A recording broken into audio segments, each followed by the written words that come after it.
आपल्याला जीवे मारण्याची धमकी आल्याचं सांगण्यात येत आहे. नक्की काय घटना आहे आणि या संदर्भात आपण काय कारवाई केली पुढची? परवा संध्याकाळपासनं तर काल संध्याकाळपर्यंत साधारण 5 वेळा एक अमेरिकेकडनं आणि दुसरे UP साईडकडनं जे ट्रू कॉलरवर आलं लक्षात, अशाकडनं काही धमकीचे फोन आले ज्याच्यामध्ये दाऊद आणि छोटा शकीलच्या नावाचा उल्लेख आहे. त्यामुळे आपकी खैर नाही, आपको मारनेंगे, आपको मारना है वगैरे अशा स्वरूपाचं ते बोलायचे.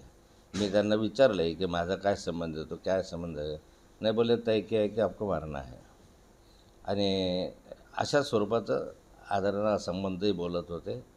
मला वाटलं की कोणी खोडसाळपणा करत असेल, पण नंतर वारंवार फोन यायला लागल्यानंतर मी पोलिसांना सूचित केलेलं आहे.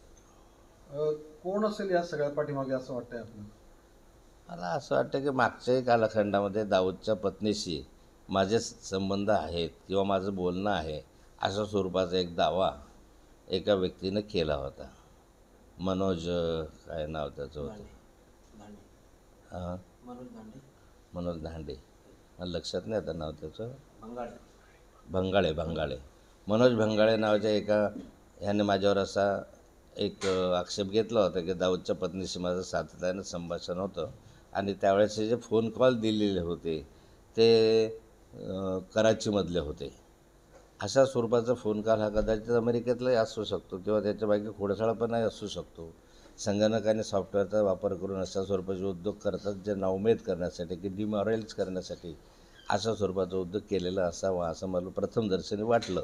परंतु वारंवार फोन आल्यानंतर मी पोलिसांना कल्पना देणं उचित समजलं, म्हणून पोलिसकडे मी तक्रार केलेली आहे. फोनवरती आपल्याला धमक्या दिल्या, त्यांनी काही मागणी केली का? धमकी दिल्यानंतर माझ्याकडं कोणतीही मागणी त्यांनी केलेली नाही. किंबहुना मी त्यांना म्हटलं की भाई मेरा क्या संबंध आता इस बात से, क्या होना आपको? तो बोले कुछ नहीं, बस आपको मारना चाहता है, हमारा तय हुआ की आपको मारेंगे.